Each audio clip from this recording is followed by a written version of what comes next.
What in God's beautiful green earth is going on with Brazil? They just crash out again. Well, not just crashed out in the last 8. So we're going to wait as the tournament progressed before we talked about Brazil's massive fall from grace, which this tournament was said to be a platform for them to finally basically give their fans hope again. Well, every tournament since getting beat 7-1 to Germany, and I understand, injuries aside, you still lost 7-1 to Germany. Yeah. Every tournament since then, any international appearance with Brazil going forward is going to be a platform for them to try to bounce back, because I'm safely going to assume, I know you should never assume, but I'm safely going to assume that every football fan in Brazil is rooting for their national team to do well. Is that a crazy assumption? I don't think it's crazy, considering football has the largest influence in Brazil than it has in any other country. What do you call it, a religion? It is a religion there. But before we get into the religion and comments from players such as Ronaldo, who is just a god at football, anything he says, you have to take it on board. Before we get into that, let's thank our sponsors at Squarespace. This is our final Squarespace clip, so thank you to them for sponsoring us here at TYT. Make sure to head over to squarespace.com/TYT for your free trial, 10% off your first purchase. Squarespace. Build it beautiful. And it used to be beautiful in Brazil to watch them play football. That was going to be my exact transition if you did not jump on it. I don't know why I'm playing the drums, but I'm just going to go for it. Now we've got I always took you for the electric triangle type of guy. But the electric triangle? Put it together, You get it. Come on. I get it. All right. I get it. Anyway, so football was beautiful in Brazil. They had the flair, the pace, the big names. But what I have noticed, and this is just my own opinion, it's not exactly like just picked out of the blue. They're too much of a one-man team. And this is why. Because Neymar, not just a one-man team in terms of Neymar, but they're a one-man team in terms of the fact that their whole structure changes when Neymar goes out of that team. Injury in the World Cup, confidence, structure, flair, speed of play, out the window. Ronaldo, 1998 World Cup, although they did not win it, they got to the World Cup final and were still very good, swallowed his own tongue.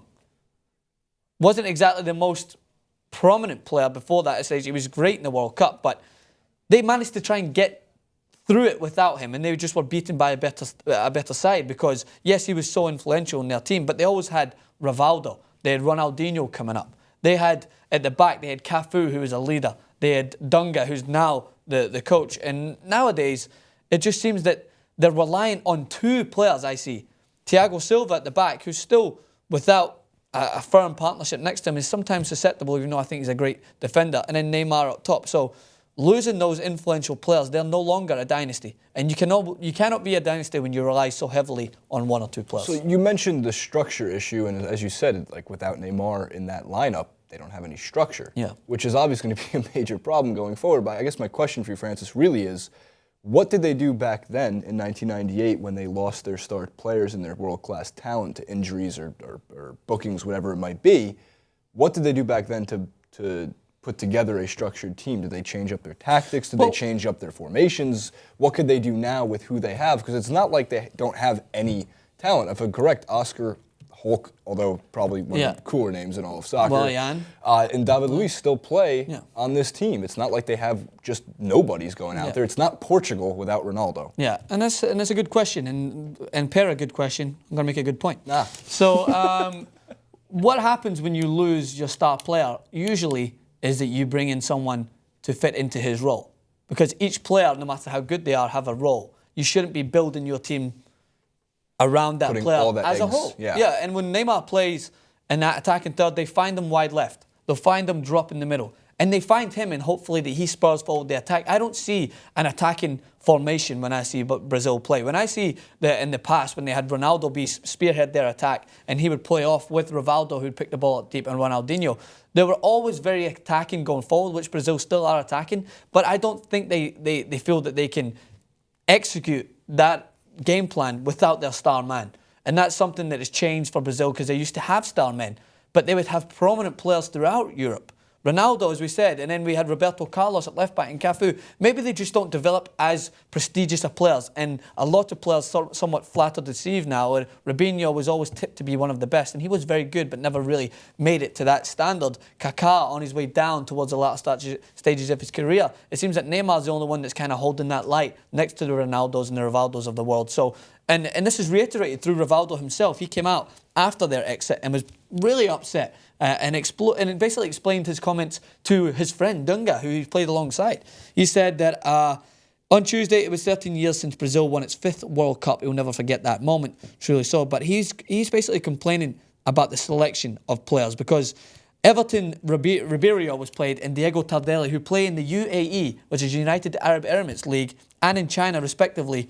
They've rubbed Ronaldo the wrong way because they have been included in this team. There's always been some players included in lineups throughout the history that are a little bit questionable. I remember Gutierrez, although I like him, was included in Maradona's World Cup Argentina squad, even though Newcastle were in the championship. But it seems with Brazil, it's a prominent feature. Fred in the World Cup. I got to go back to the That's like me being in the World Cup. I got to go. Well, hold up. And I'm not even from Brazil. That is so like disrespectful to you. Because somebody did mention in our comment section that Fred is the dad bod of footballers. Yeah. And I think I've mentioned that before because it's so true. So I guess I have another question for you, Francis. And then hopefully you can pair said question with another good point, maybe. Fishing for it here. Yeah, I'm waiting for it. I'm looking for it. Great teams have great players, but another thing that makes great teams great, stay with me here, is those players that aren't as prominent step up and take advantage, make opportunity of those roles. Yeah. Can someone like an Oscar or a Willian, am I pronouncing that correctly? Willian, take Neymar's role, maybe not play it as brilliantly, but do it enough to get them back on track? Well, the thing with, so Oscar was injured for the Copa America, so that also altered their chances, right? But we're going forward now. Oscar is not a take a game by the scruff of his neck player. He's a player in Chelsea's team that fits in well to great players around him, and he works hard and he's adapted a lot of his game around that. So if he's adapted his game around that, can he adapt his game? Well, he should be able to. I think that they need to have more players that can adapt to a plan B. And it seems like Brazil just don't have a plan B. It seems that when Neymar or even Thiago Silva or anything go out the window, that they simply do not have the quality to come in and back it up. Look at Germany. They placed a lot of their hopes on Marco Reus being in the World Cup. He wasn't there. They still have a system there that allows... They did all right, though. I think they did. So I think they bring in players. They've got such an in-depth team that knows exactly their role, that they can bring on a Mario Götze from the bench and he can score a World Cup winning goal. They can play an André Schürrle, who hasn't even been playing prominently for Chelsea before he moved on to Werder Bremen. Wolfsburg, sorry. They could play him in there to the fact that he's very useful because they are all adapting to the system. I think that a problem with Philip Scolari before is he was so used to having all those star players that he simply just sent them out there, had them move the ball very quickly and counter-attack quick, that they would just do the job for him because they were so good. And now when he had to work with a lesser team than what he has done before. He didn't know how to deal with them. And you have Neymar partnering an aging Fred up top that is just embarrassing to watch. And Neymar simply had to do a lot of the work himself and carried the weight of the country on his shoulders to the point that it broke his back. And it broke the nation's back when it happened. So it's just something that I take a lot of, I take a lot of disappointment when I watch Brazil play because everyone in the world used to enjoy watching them. The bar is set so high for Brazilian national football. I mean, this is one of the most historic national teams in world football history. Yeah. So anything that doesn't result in winning is going to cause uproar, and there's a good reason for that. Yeah. Because, again, I know I've said it multiple times in the clip, and it's pretty common sense. Great teams continue to win and always will find different ways to win. This seems like, at least to me, in the more recent following of football for myself, it's weird. Yeah. There's a strange feeling in the air when you watch that team, like as I've been watching and observing, it doesn't seem like this is the powerhouse squad. Yeah. This is the team that's won multiple World Cups. This is a team, they've won multiple, this is with some of the greats in the World Football Hall of Fames, if they exist.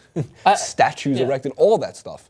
Again, it just seems weird. When I watch Argentina play like they just did, it was 6-1 against Paraguay. Who knocked Brazil out. They haven't looked like they've lost a step. Yeah. So. And that's the thing as well, a team like Argentina can adjust. Yes, they didn't play as well as they could have in the World Cup final without Di Maria, but it didn't completely fall apart. Of course, they have Messi and the likes in there, but they have a system that works and they know what works for their team. Yeah. And this is the final point I'm going to make on this, is I think the biggest problem for Brazil, when you look at it, I was mentioning about some of the star players, They still have Marcelo, who's a starting left back for Real Madrid. They still have Dani Alves, who's a starting right back for Barcelona. You still have David Luiz and Thiago Silva playing at PSG. Like, when you have all these guys fit, they're still not as good as what they should be. And here's my problem with it, is they don't have a core centre midfield, I don't think. When they bring in guys like Fernandinho, who I completely criticise at his time at Manchester City, they used to have the Gilberto Silvas of the world. Looks like a chicken with his head being cut off, I think was your exact words. Because even though Brazil had all the flair in the world, when you had Ronaldo up top,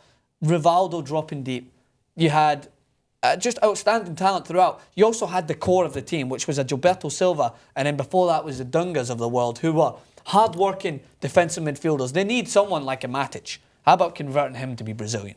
Because they need some...